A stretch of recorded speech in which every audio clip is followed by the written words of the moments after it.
This is a bread made with refined flour, or better known throughout the world as white bread.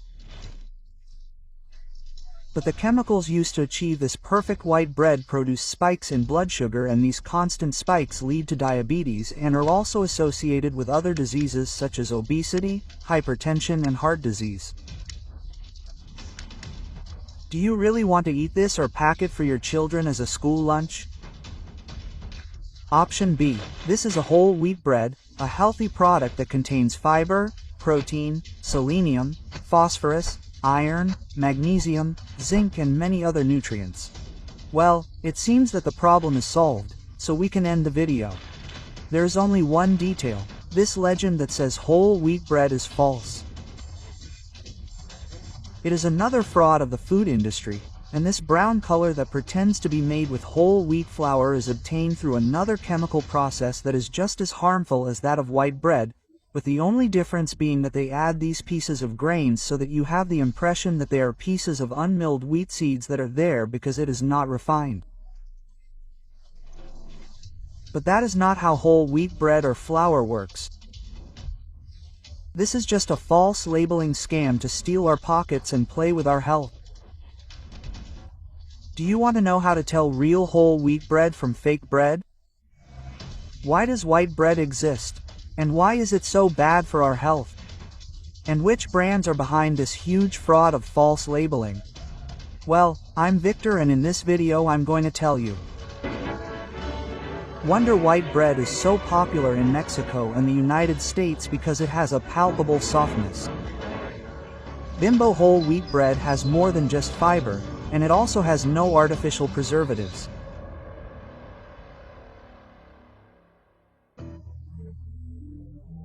The real problem is not the composition of the bread itself, but the standard of what they've sold us as the perfect image of perfect bread, so that as consumers we have to choose between white bread and whole wheat bread.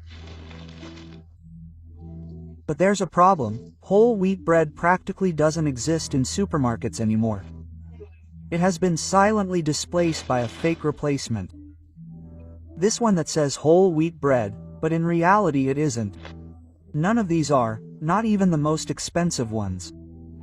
And in a moment I'll explain why and how to find out. Let's start with the basics. What is supposed to be the difference between these two breads? And why is one bad and the other good? The most important difference is the flour. Although they are both made from wheat flour, in order to get this softer, whiter texture they have to go through a whole chemical process. This is not actually the natural color of wheat flour. What you see here is a grain of wheat, the outermost layer or the husk, which is known as the bran. And as you can see, it is not white at all, it is more of a brown color. And this is where almost all the nutrients of the wheat are. Underneath the bran is the thickest and largest part of the grain, the endosperm, which has practically no nutrients. Here there are only carbohydrates and starch. And this little part at the end is the germ. Now, if wheat is brown, how is it that we can get bread to be white? The answer is simple: by refining it, by removing all the husk from the wheat. The problem is that by removing the bran, we remove all the essential nutrients from the wheat, and even then the bread would not be completely white, or at least not instantly. Wheat flour turns white when it dries, when it reacts with atmospheric oxygen, but drying wheat takes time, and obviously for the big companies in the food industry time is money, and they cannot wait that long to achieve this perfect white bread. Do you see those commercials where they show a soft, flawless bread with a uniform color? Well, this commercial appeal could not be shown in the ads with the imperfections of the wheat bran. People interpreted those pieces of bran and the difference in brown color as something dirty, like flour that was not properly sifted. So since 1898, after the boom of the Industrial Revolution, flour began to be bleached without having to wait for the wheat to dry using chemicals such as borax or chalk. Yes, the same thing traditional chalks are made of, or the borax you use to remove stains from clothes. What happened then was a trade war. People wanted white bread, and the whiter it was, the better commercial quality it would be, and since neither borax nor tea still engrave it, this perfect whiteness. In 1916, the United States began using this chemical, potassium bromate, an element that not only made bread whiter, it also made it expand more, and that's how this perfect, soft, spongy, uniform bread was achieved. A study conducted in 1999 in Argentina presents this graph showing the cuts of bread obtained with different oxidants. Note that bread with bromate has a greater volume. The problem with potassium bromate is that it is strongly associated with kidney, thyroid, and breast cancer. That here a genotoxin like potassium bromate will act by affecting the enzymes involved in DNA replication and consequently causing mutations that can lead to thyroid, kidney, pelvic cavity, and thoracic cancer. Sometimes people in the comments get upset with me because they say that according to me everything causes cancer. No, not everything, and in many parts of the world we don't have to worry anymore. Here in Canada, as in Europe, the use of potassium bromate is already banned for human consumption, especially in white bread. And the problem is also that when we don't tell the world and people don't know, complicity and corruption play a role in favor of the big food industries. Do you know where and which brands of white bread still use potassium bromate? The same potassium bromate that causes kidney and thyroid cancer in the United States, Mexico, and almost all of Latin America, with the exception of Brazil, Argentina, and Peru. For example, most people don't talk about it, but breast cancer in women is the new epidemic that is affecting Mexico, the United States, and almost all of Latin America. At least 17 women die every day in our country from breast cancer. According to figures from INEGI, of all cancer cases, 2 out of 10 are breast cancer. 1 in 8 women are diagnosed with breast cancer, and the numbers continue to grow every year. But why doesn't anyone talk about it? Why aren't people concerned about this silent, immortal killer that haunts our sisters, our mothers, and our daughters? There are several suspects for this, from aluminum in deodorant and beauty products that some scientists still dismiss, but there is one unquestionable culprit scientifically speaking: potassium bromate, which is in white bread. Regarding bromate poisoning, or bromate products involved in food products, we see that they can have acute effects as well as delayed and chronic effects. Among the late and chronic effects is its carcinogenic capacity. An ingredient that has already been classified as a Category 2B carcinogen by the International Agency for Research on Cancer. In 1999, the Health Commission of the European Community completely banned its use in food. The Food and Agriculture Organization of the United Nations, FAO, and the World Health Organization in 1992 also endorsed that potassium bromate is a genotoxic chemical. And that is why it has already been banned in many countries, from, as I was saying, Canada, Argentina, the European Union, Brazil, Peru, and even countries like China, South Korea, and Nigeria, but nothing else. The problem with the United States, Mexico, and the rest of Latin America is that the FDA has not yet banned the use of carcinogenic bromate in food. In large part, surely due to pressure from the big pharmaceutical industries. Remember that they live off the sick and terrible diseases such as cancer represent a multi-million-dollar business niche for them. Otherwise, how can we explain that something that is banned here for being carcinogenic is not actually crossing the line?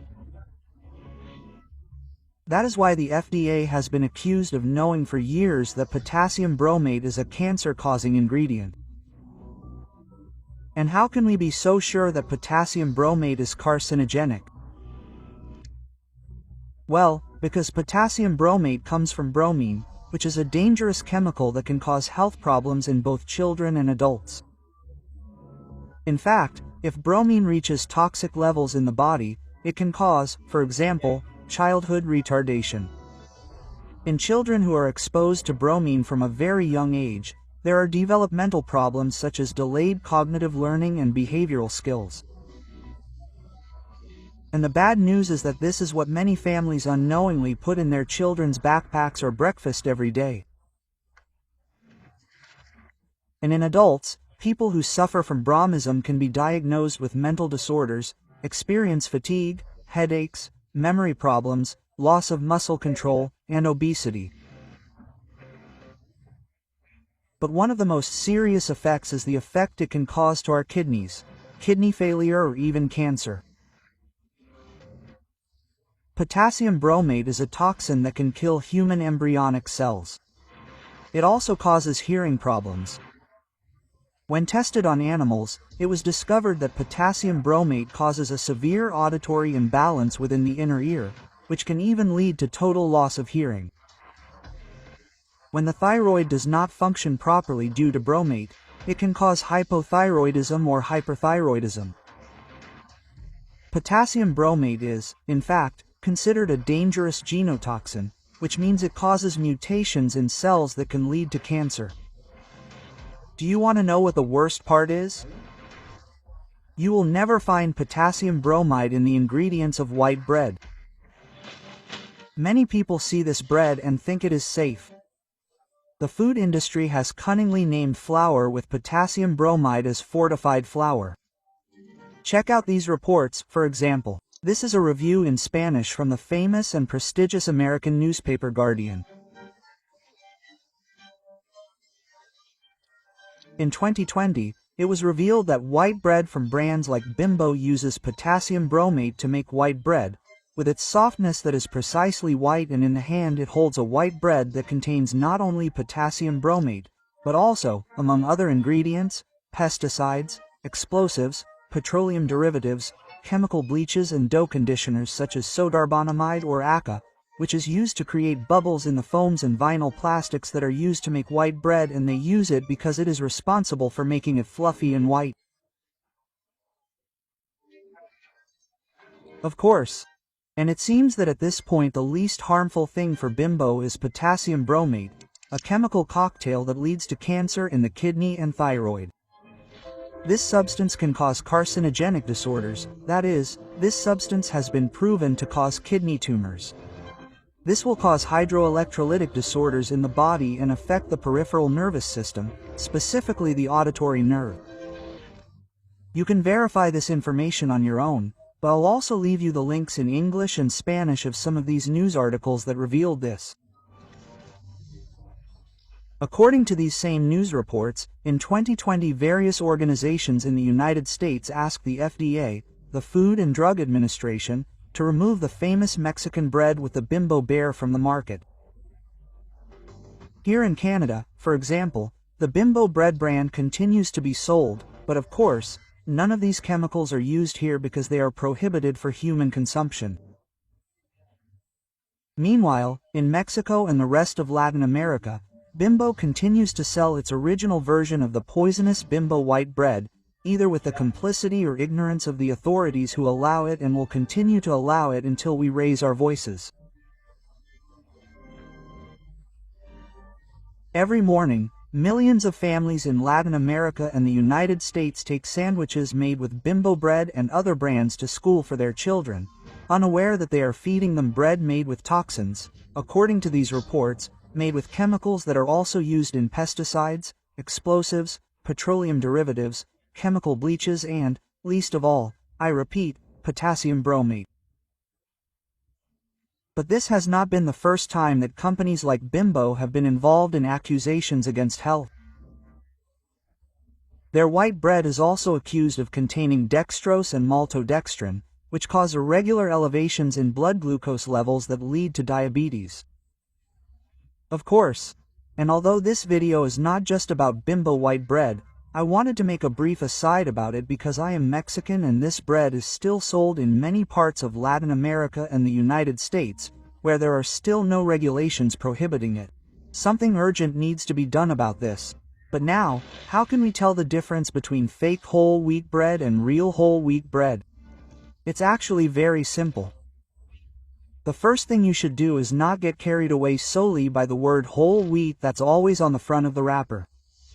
Because many times, or almost always, this is false.